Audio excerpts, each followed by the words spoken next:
Good afternoon, everyone. It is 2 p.m. Brussels time, and I hope you had a lovely lunch after a very busy morning session. So this morning, we have gone through a lot of important topics. We have discussed industrial strategy, we've discussed sustainable finance, circular economy, and overall the contribution of solar to the fight against climate change. But we have reserved for you in this last session a very special treat, actually. We're going to talk about Agri-PV, which is a highly innovative solar technology, solar business model. But it is also, as we see it, one of the missing cornerstones of the European Green Deal. So as we know, the agricultural sector is responsible for, a lot of CO2 emissions. The food industry overall is the second biggest emitter in the world. And obviously, agriculture also has a big impact on biodiversity, land use, water resources, etc. On the other hand, the agricultural sector itself is extremely exposed to climate change. So helping the agricultural sector to transition and supporting better strategies for climate adaptation are indeed extremely important for the next years to come.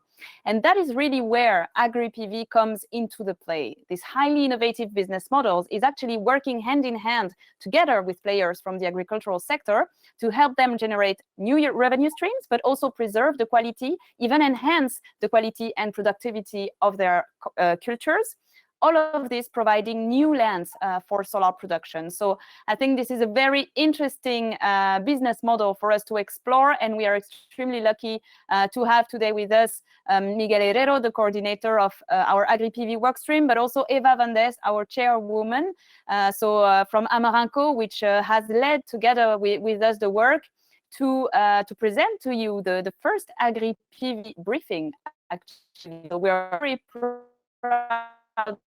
and again, and wish everyone an excellent session.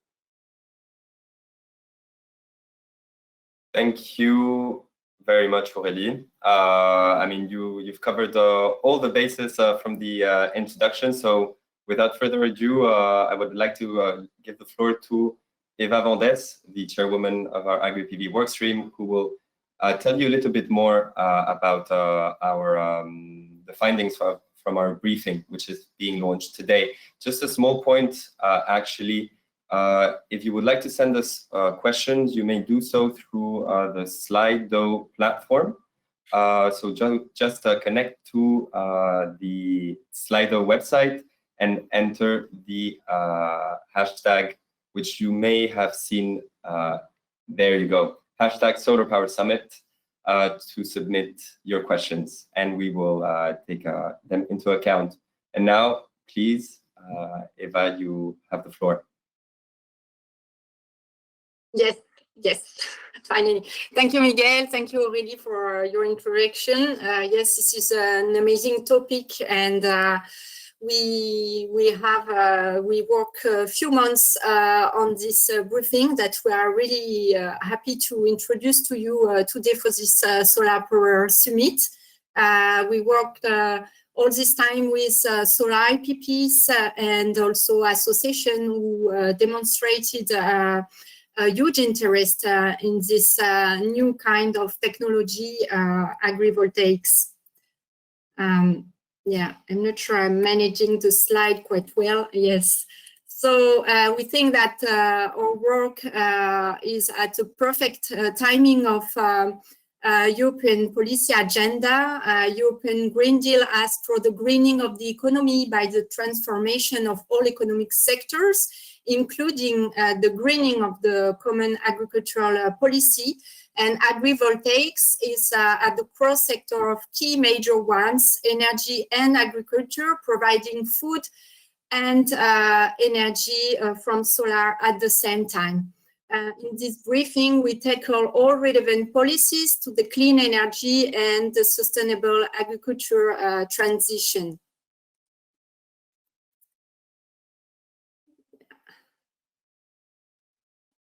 Yes. Yes, so now a few words on what is agrivoltaics. So the principle behind Agri-PV is a smart combination of agricultural infrastructure with a photovoltaic installation. So what we did is to identify the needs of the farmers, which can be protection for the crops from hail, from frost, from too much radiation of the sun. Also, it could be storage, it could be all kinds of agricultural activities. We can integrate in this kind of technology, water management system, intelligent systems. So what is very interesting with agrivoltaics technology is the versatility and the multiplication of solutions we can offer to farmers. We found that Agri-PV is interesting for by driving investments and creating jobs in rural areas, by supporting traditional and sustainable agricultural practices, and by increasing the climate resilience of agricultural activities. So, as I said, our report intervenes at a key moment in the political agenda. We are currently in the negotiation of the new Common Agricultural Policy and CAP strategic plans drafted by member states. We also have the objectives for decarbonation increasing up to 55% by 2030. And agrivoltaics is also a response to different European strategies. So our report is following the structure of the CAP, the Common Agricultural Policy, which is structured on 9 objectives. They mainly focus on economic viability, resilience, and incomes for farms. Our main finding in this report is how by investing in agrivoltaic systems, solar can contribute to these objectives. Of course, I invite you all to read the briefing in more details.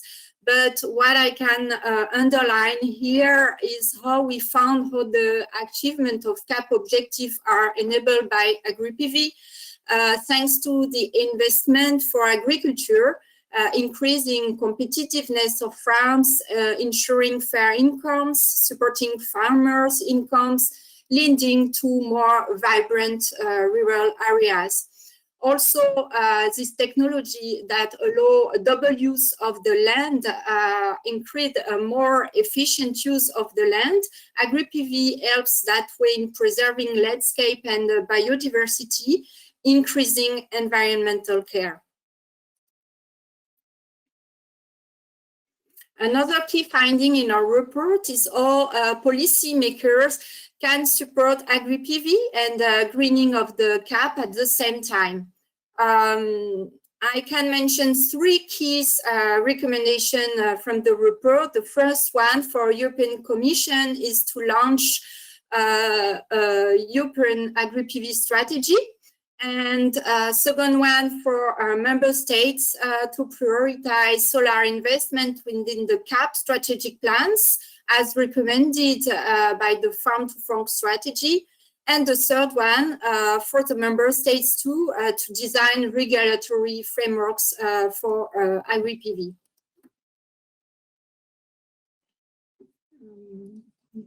So in addition to those key actions, we see Agri-PV as part of the farm of the future, as described by the European Commission in its Farm to Fork strategy.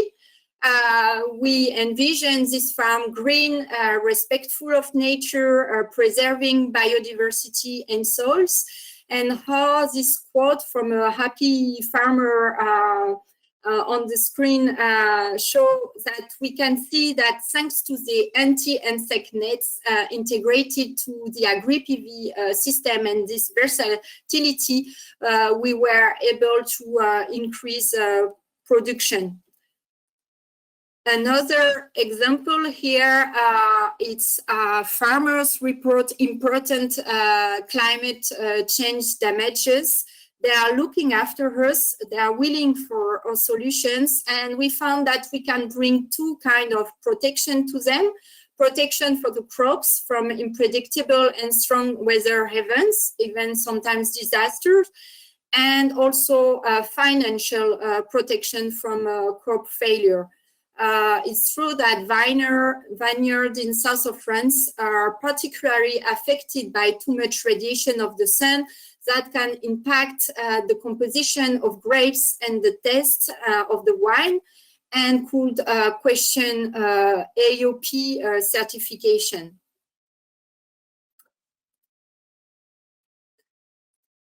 Another region where an agrivoltaic make a lot of sense is in Iceland.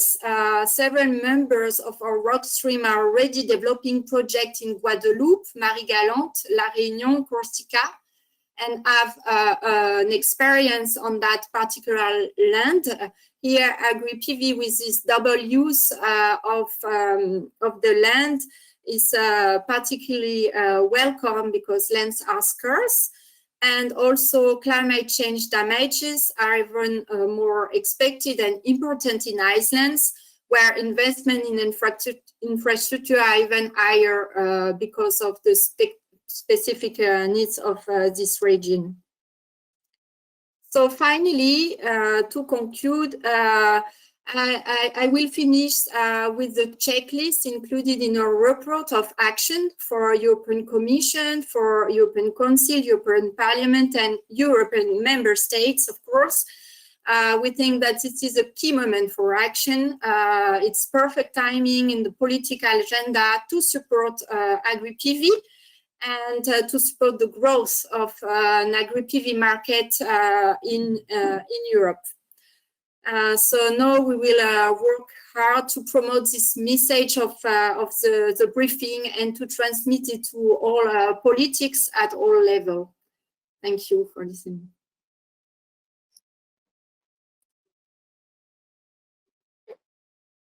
Thank you very much, Eva. Thank you very much for this presentation.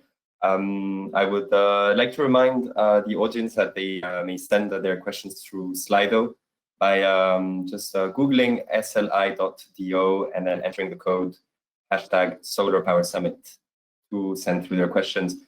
In the meantime, Eva, as I was saying, I would like to thank you again for all your efforts and all your work within the work stream. It's been an absolute pleasure working hand in hand with you to put together this briefing, and I very much look forward to collaborating with you and Amarenco. And I just wanted to ask you quickly, I mean, what are our next steps with the work stream? What do we want to do? Yeah. So we plan to go more in the details now and to provide the best practices guideline report. So we should start our work soon again with all the members. Excellent. I'm sure they cannot wait, as me. Okay, well, thank you very much, Eva. I will now like to invite onto our screens Mr. Alain Devignes, the CEO of Amarenco, who will join us for a little executive interview. Please, okay, thanks. Hello, Alain, how's it going? How are you? I'm very good, thanks, and you? I'm very good. It's somewhat sunny here in Brussels, so that's always nice. And you, where are you calling from? I'm calling from Nice, so it's also very sunny, as usual. Wow. Some people are lucky. Yes. Thanks a lot, Alain, for joining us. It's very exciting. And yeah, no, I think I wanted to start this interview, you know, with you telling us a little bit about yourself and about your journey. I know that you've been in the energy business for already quite some time before you founded Amarenco, and I just wanted to have your thoughts about what led you into the energy business and what led you to found or to launch Amarenco. Yes, thank you very much, and thank you again for inviting me to this event. So it's a pleasure to be there, although it's quite unusual, I would say, to do this kind of online event. It's probably going to be the norm moving forward, though. So I've been, in a nutshell, working in the past 25 years on learning, developing, and investing in green infrastructures. So starting my career in water infrastructures and then move towards low carbon energy infrastructures. And the reason for creating Amarenco is that we were four co-founders from very different, I would say, different set of skill sets who came together with a common vision. And the vision was that solar was going to be the leading form of energy worldwide. And there were three reasons that we were convinced about that 7 years ago when we created Amarenco. Number one was that it was going to be the cheapest form of energy, not only for peak load, but base load. I think that's happening. I think we see this everywhere, and the trend is strengthening, let's put it this way. Second reason is that solar is obviously a technology which is ubiquitous, so you can have it everywhere, ground-mounted, parking, rooftops. So it's not only mega-scale centralized station, but also, I would say, distributed, decentralized. And then the third reason was the technology had the potential to be the lowest carbon emission in terms of footprint. So I think that's also happening. We see that in the next 10 years, probably it's going to be lower even than nuclear. So very exciting, and we're happy to 7 years ago to create Amarenco and being on this, achieving that vision and seeing this in our lifetime. Indeed, and it must have been quite a journey. I mean, could you? I wanted to come back on what you said on your common vision that solar would be the leading source of energy. I don't know if you saw yesterday what Fatih Birol from the IEA had to say during the SolarPower Summit. He commented that according to their analysis, solar would be the leading energy generation source in Europe within 5 years. I mean, what do you make of that? Do you agree? Well, yes. I mean, it's definitely happening. You've seen the latest auction results in Portugal. Although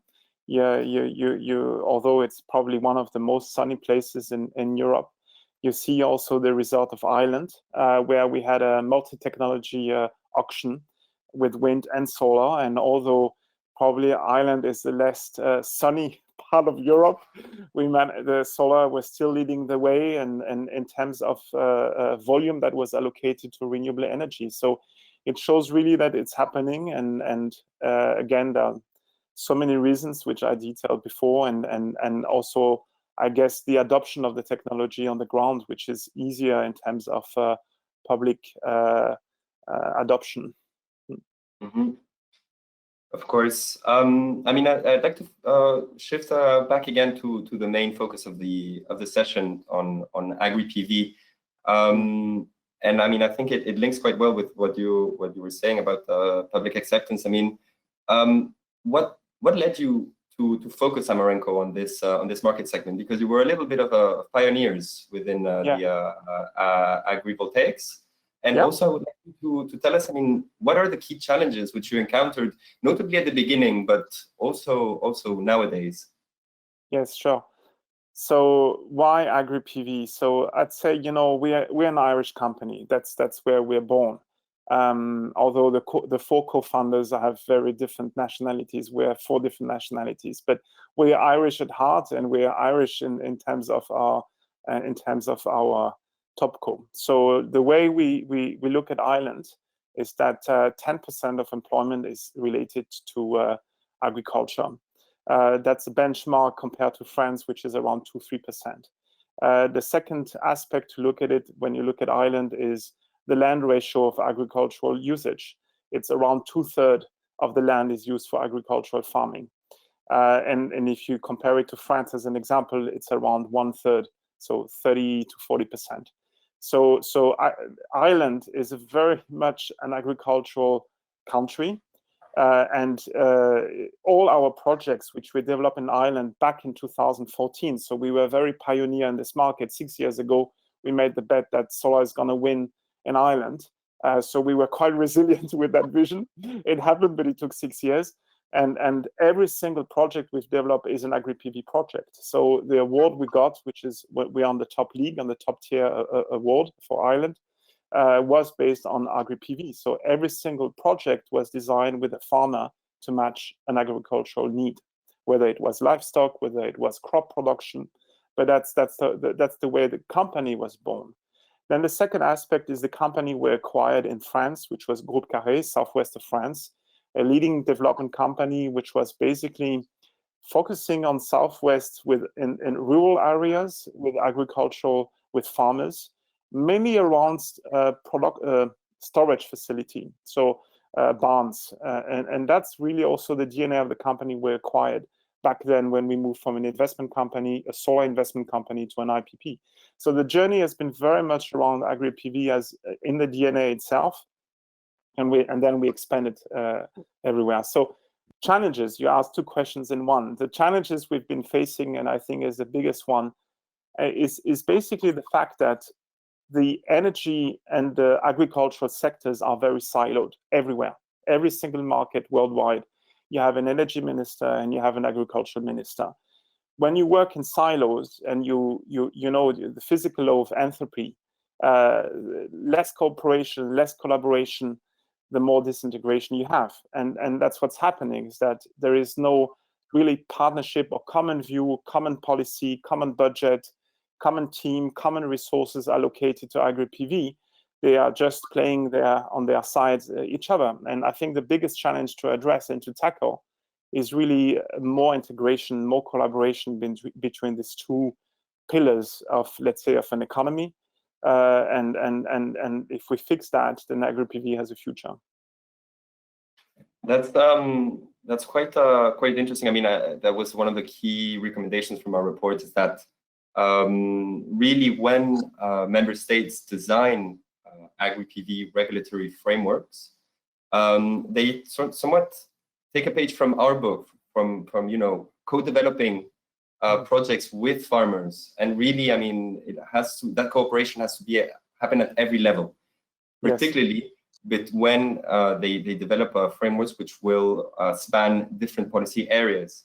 On that note, could you elaborate a little bit on that relationship with the farmers? Because you've said that Agri-PV is in the DNA of Amarenco, so you must have had a lot of contact. I mean, what have you learned from them, or can you tell us a bit more about that?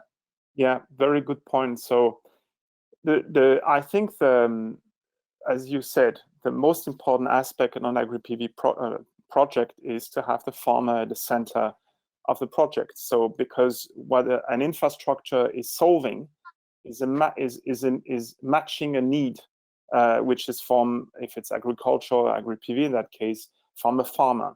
So every single farmer has a need, and you can basically say that you have three different types of need, fundamental ones. One is storage facility, a second is crop production, and the third one is basically livestock infrastructure. So the challenge comes really when you basically navigate between the need, the fundamental need of a farmer, and at the same time his wishes and his wants.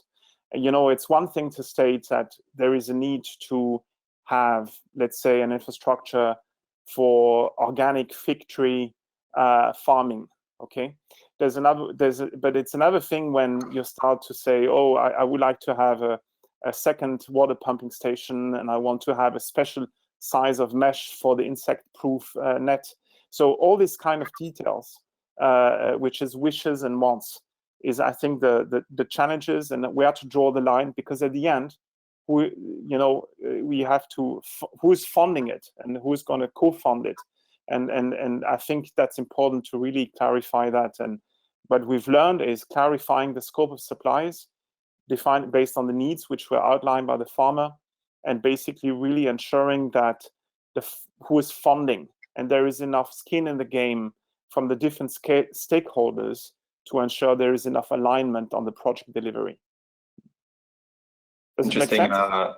Yeah, for sure. And I think all of those are very valuable lessons, which we will have to integrate within our best practices guidelines. We will also come back to the question on wishes and wants later on at the end of the panel session. I think, I mean, I don't want to take too much more time because I also want to involve our other colleagues. I think something that could be interesting for the audience and to have the perspective from you, Amarenco as a global company established in Europe, in Asia, and in the Middle East. Where do you see the biggest growth prospects for Agri-PV today? Where should the Agri-PV developers, the market, or want to focus on? Pretty much everywhere, but I'll tell you what's happening. And I think governments have learned the hard way in the past few months that they really need to build more resilient economies. That means more self-sufficient. I think that means that the fundamental needs, which are food security, water security, energy security, these three needs needs to be addressed. That means infrastructures needs to be relocalized, regionalized, and that means also supply chains attached to them. So if governments, and I think they will do that, really address the three needs and relocalize or regionalize all these infrastructures and supply chains, Agri-PV has a bright future everywhere around the globe. I don't think there is any single country which says, I'm self-sufficient on these three aspects. So that's I think Agri-PV has a bright future, and I would not make a bet on one or the other. Of course, islands, environments have more need of being self-sufficient because of their geographical nature.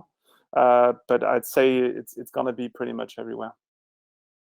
Interesting. Thanks. Thank you so much, Alain. I would like to now invite the rest of the panelists, Stefan Schindele and Max Tromsdorf, so that we can have an open discussion. Hello, Stefan. Very nice to see you. How are you? Hello. I'm very well. Thank you very much. Good afternoon to everybody. Good afternoon. And hi, Max. Oh, hi, Eva, as well. Yes, I mean, I think it was hi, Max. What Alain was just commenting, I mean, was basic around the three needs for resilience.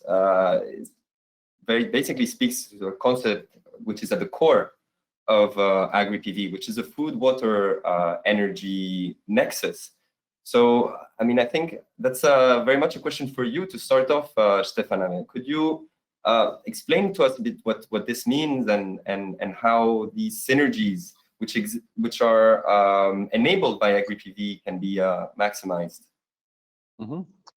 Yeah, what we see in the market when we talk to the farmers is that very often they're fighting with local water management companies because the farming sector is consuming a lot of water, obviously, and then they take applications on it and it goes back into the natural water cycle, and then we have to clean and purify the water and coming back. And now if more droughts become regular because of climate change, we see that water is becoming scarce, and therefore we have to use water very efficiently. And Agri-PV, because of the shading effects and the lower temperatures and so on, we enable that there is less evaporation in the soils and less transpiration within the plant itself.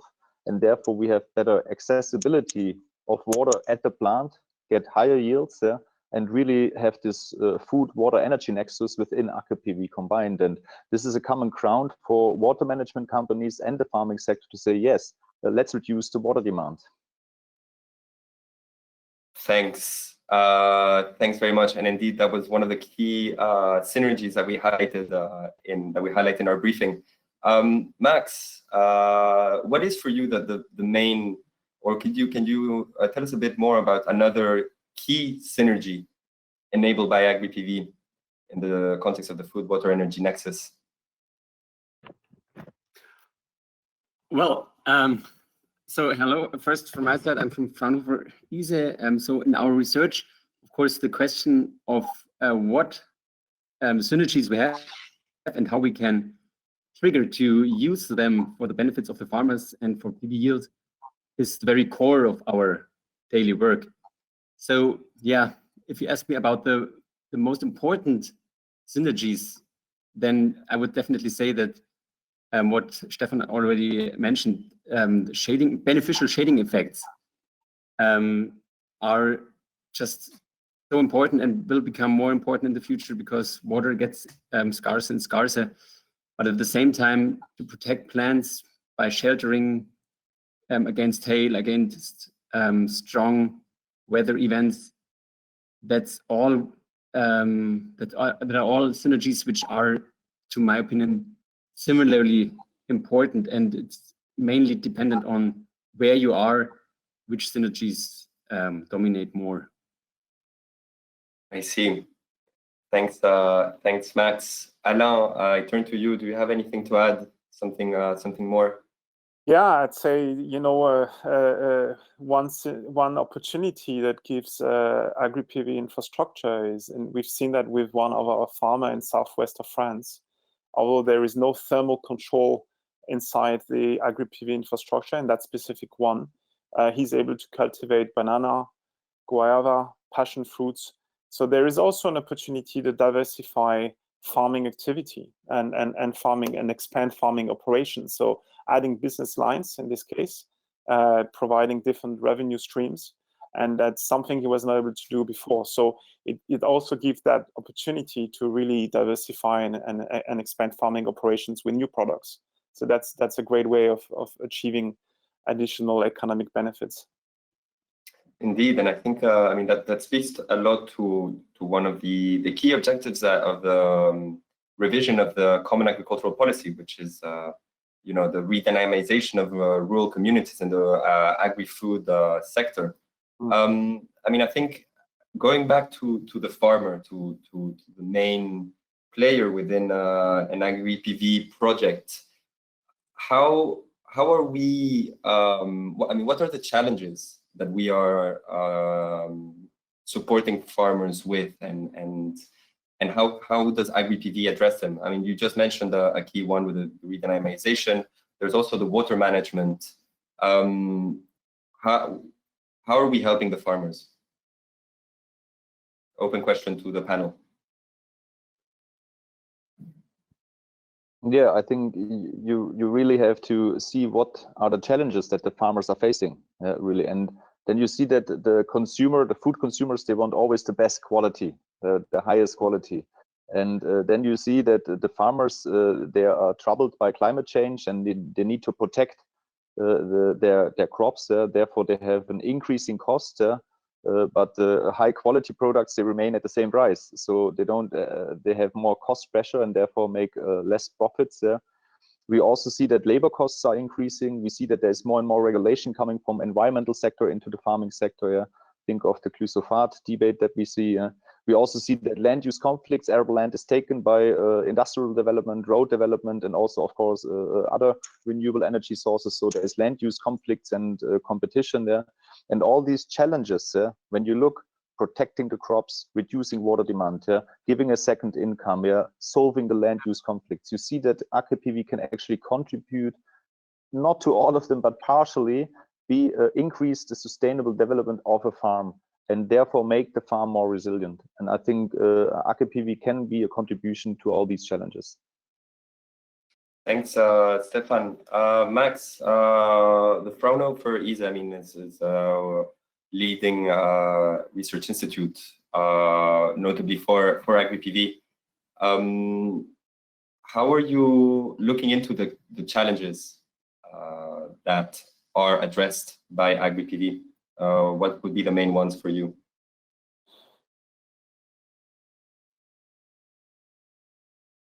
So I think one crucial question for implementing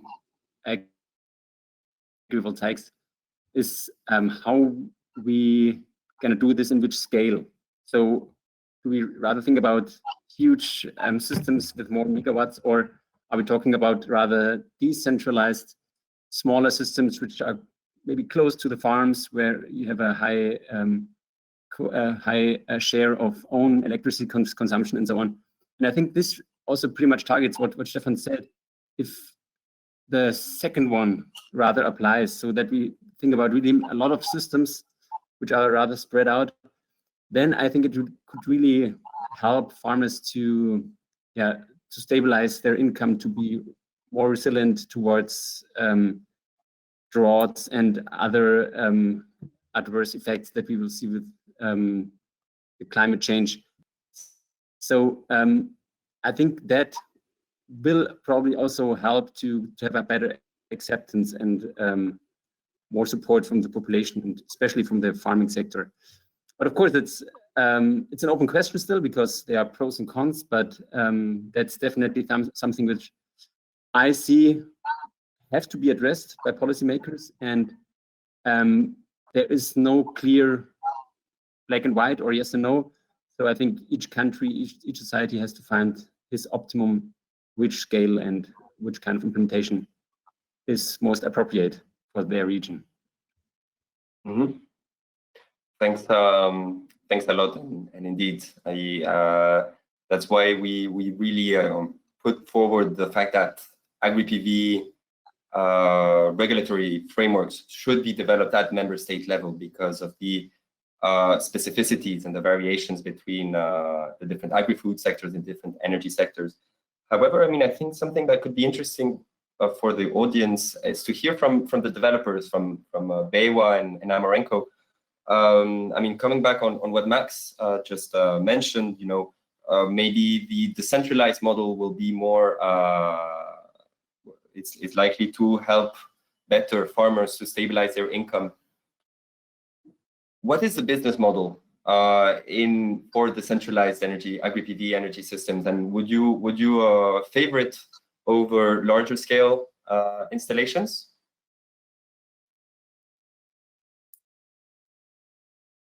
Ellen, you want to go first? No, he said BayWa first, Amarenco second. So I'm very sad about it, Stefan. Okay, no, but to be quite frank, I mean, at BayWa, we see that agriculture is in the heart of our company. You know, we deal a lot with the farmers, and Ellen also said you have to listen to the farmer. What is the demand of the farmer, and then contribute to satisfying this demand. And what we do at BayWa with the crop protection system, we see that especially for soft fruits, that the farmer has to invest into crop protection systems anyway, into foil protection, foil tunnels, and the hail protection nets, and so on. And yes, we see a benefit if we include solar electricity in that, because we dual use the land, and therefore we can reduce actually the investment cost from the farming perspective, because we bring it with solar, and therefore the farmer has to invest less, but getting the same benefit. And on an operational, every year he has lower operational costs, because he doesn't has to fix all his foil construction and conventional growing systems. That's what we bring in with Agri-PV. So it's on an annual basis for the operation. It's for the investment at the beginning, and of course it's all the waste. You know, we're using so much plastic waste in the agriculture sector, polluting the environment. Actually, the farmers don't want it, but they have to in order to have this high quality of crops that they are producing. So therefore, if we can replace this plastic, if we bring down investment costs and have lower operational costs, the farmer has already so many benefits by satisfying his demand that he is happy to provide his land and upgrade his land with Agri-PV. And to be also here quite honest, I think we have to have both. We have to have a product where the farmer is also able to invest and is the owner of this technology. And at the other side, if there's other areas, larger scale areas available, we also have to have market regulations to have this segment also developed. And of course, the larger you go, the lower the cost will be. And this is also, you know, what the policymakers want, producing electricity at the lowest cost. And I think we can have both. Yeah, it's not either or. Excellent. Thanks a lot for that. Alain, anything to add? Yeah, I mean, there's definitely economies of scale when you build large infrastructures. That's always the case. I think I can take the example of really the most decentralized type of infrastructure we've worked on, which is basically barns, so storage facility. If you look at the example of Corsica, that was a partnership with the Chamber of Agriculture of Corsica. The fact is that every single farmer is not able to invest in a storage facility to store fourage, how do you call it? Fodder? Yeah, fodder, thank you. That's exactly that. And so actually there is a subsidy which was costing around 3-4 million euro per year to import further from south of France to Corsica by the state in order to be able for the farmer to basically feed their livestock during the winter. And what happened is that the program was of barns was helping the farmers to be able to have captive storage of further to feed the livestock, being self-sufficient. And that reduced considerably the amount of subsidy to import further from south of France to Corsica. Now, has agriculture participated to this program? Not directly financially, because it was fully funded by the energy sector, by the solar feed-in tariff, which is sufficiently high to cover. So an energy subsidy to support this type of infrastructures.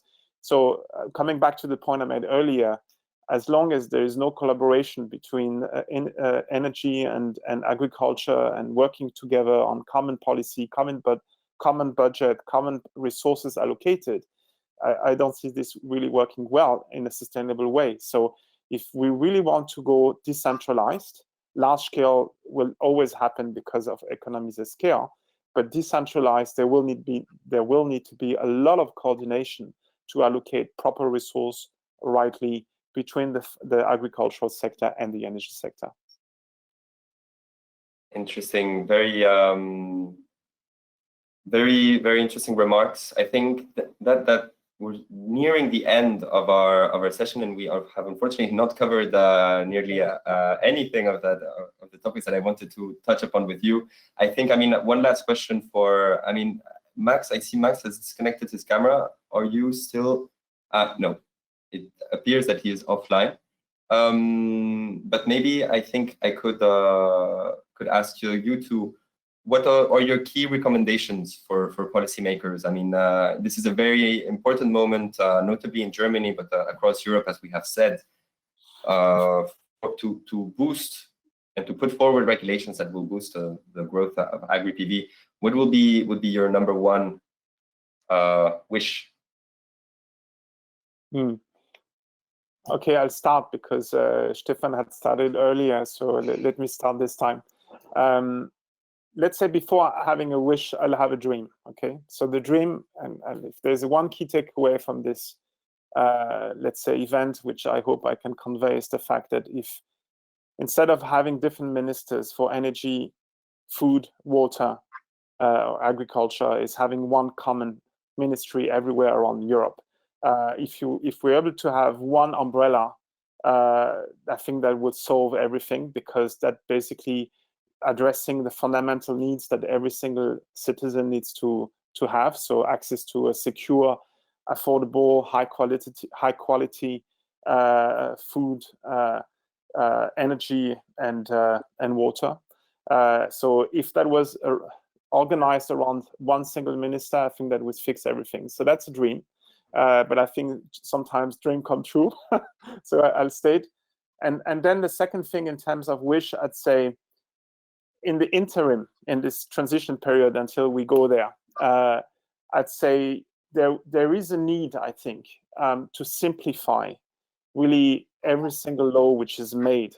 I think there really needs to be an understanding that if we leave it and make it too complex, we're actually making more obstacles to get things done on the ground. And therefore, the laws needs to be as simple as possible, with a proper level of governance. And I'm very much in favor of having an independent public body, which is for sure from the agricultural sector, where basically they certify the Agri-PV infrastructures, whether it's during the development phase or during the operational phase, but it has to come from an independent body, which really gives the comfort that Agri-PV infrastructures are developed and invested in and serves the purpose and the need of the farmers. So I think that's my key takeaway. Thanks. Thank you very much, Alain. A lot of food for thought, again, for our best practices guidelines. Stefan. Yeah, I like this idea of dreaming. My dream is that we as humanity really are able to tackle climate change and global warming. I think is super crucial for our generation. And I think, therefore, we must have a decarbonization and an energy transition and be taken serious by policymakers and make immediate action. We see it in California, the forest burning. We see that our glaciers are melting. and sea level rises and so on. And that's not the future that's happening today. And I think we need action today. And when we look at the potential, I seriously believe that Agri-PV has the highest potential of all PV segments, but it's not there yet, and it has to become there. And for this, we need innovative policymakers that are willing to learn, as we as the industry are willing to learn and the science do. Also, policy has to learn and adapt their policymakers to create an enabling environment for Agri-PV to grow. Well, that's a very beautiful dream, and I look forward to working together. Let's to make it reality. I see that the studio has connected, I believe, because our time is nearing to an end. I would like to thank you all for your time and your very interesting discussion. I only wish it could have maybe even been longer, but maybe we can reconvene some other time. Yes, I would like to also thank the audience who was listening in. I invite you all to look into our website later today to download our new briefing, which will show you all the details. Max, and thank you as well, Max. I'm sorry that you were disconnected. I don't know what happened, but thanks as well for joining, and I will be seeing you all soon. Thank you. Back to you, Aurélie.